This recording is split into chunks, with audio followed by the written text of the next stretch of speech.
आत्मीय भाइयों और बहनों, परम पूज्य गुरुदेव पंडित श्री राम शर्मा आचार्य एवं वंदनीय माता भगवती देवी शर्मा के सूक्ष्म संरक्षण में गायत्री ज्ञान मंदिर में एक विचार उभर रहा था, उसको व्यक्त करने का मन है। साथियों, विचारों की घड़दौड़ में बहुत सारे विचार आते हैं जाते हैं। अभी एक विचार आया,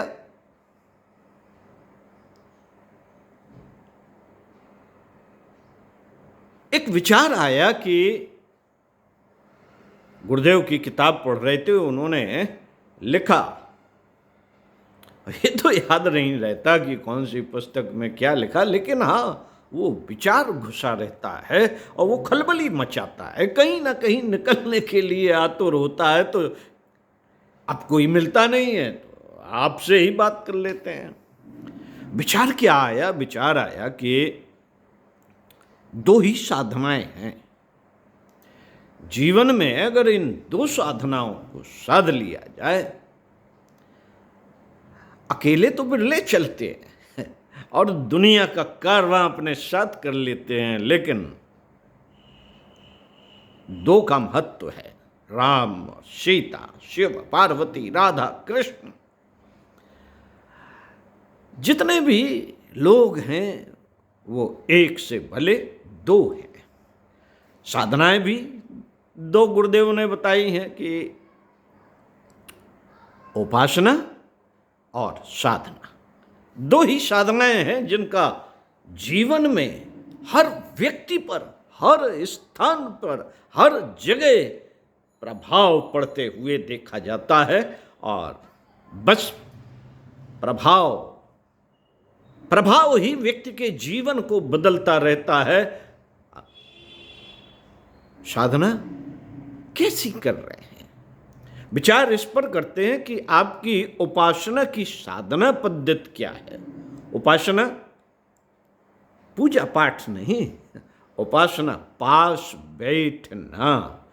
आप बैठते किसके पास में?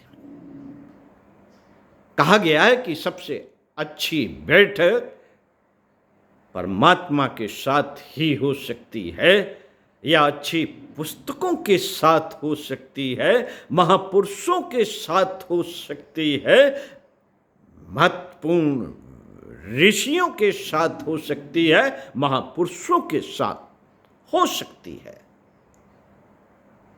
लेकिन ये इनका जब दायरा बढ़ता है, ऑरा बढ़ता है, व्यक्ति विशेष में लोग देखने लगते हैं कि इसमें ईश्वर का अंश आ गया है, तो उसके पीछे भागते हैं। पता तो आपको है ही, लोग जाने कहाँ कहाँ भागते फिरते हैं कि अरे भाई शक्ति है इसके भीतर, इस पे ईश्वर की कृपा है, चमत्कार है, भागते हैं।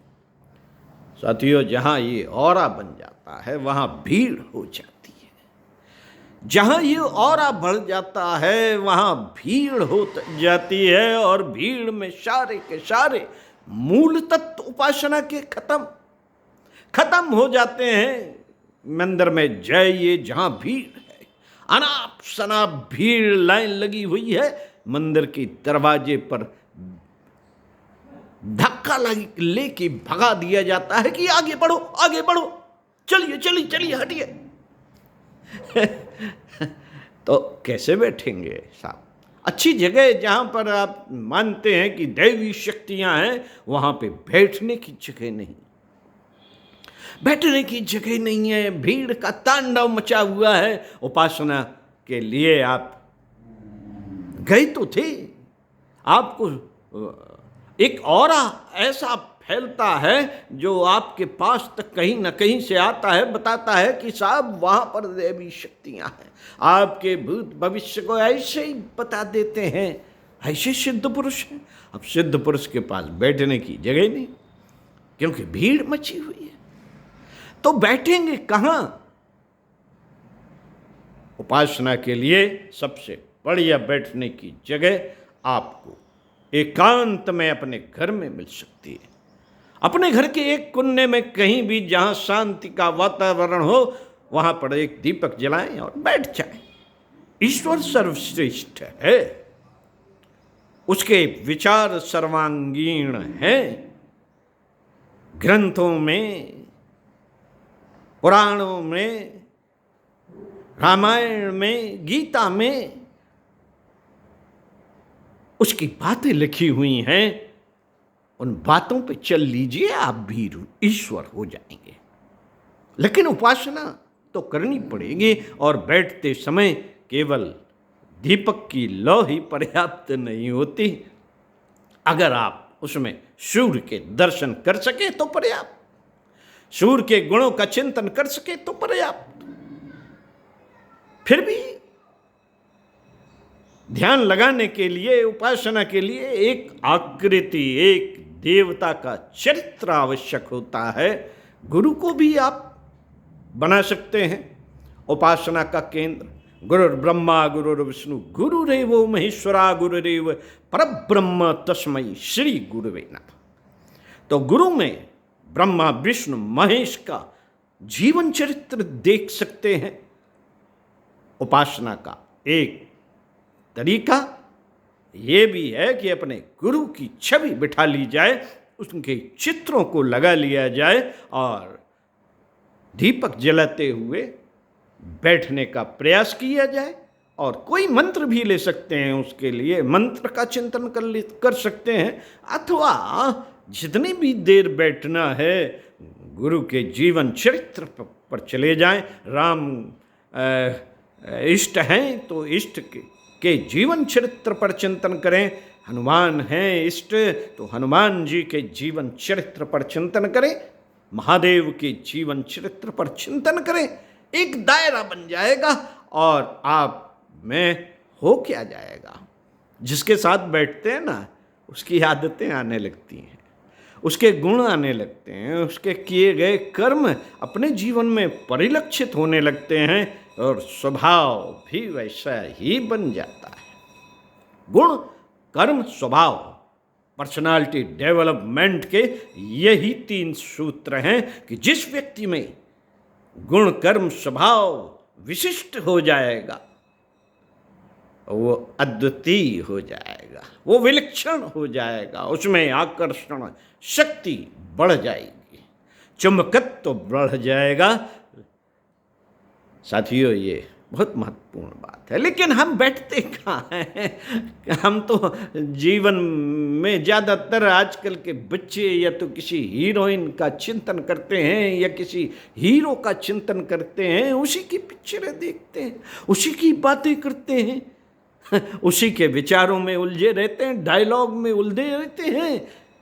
अमिताभ बच्चन का डायलॉग, बस कुर्सी पे बैठ गए विजय दीनानाथ चौहान,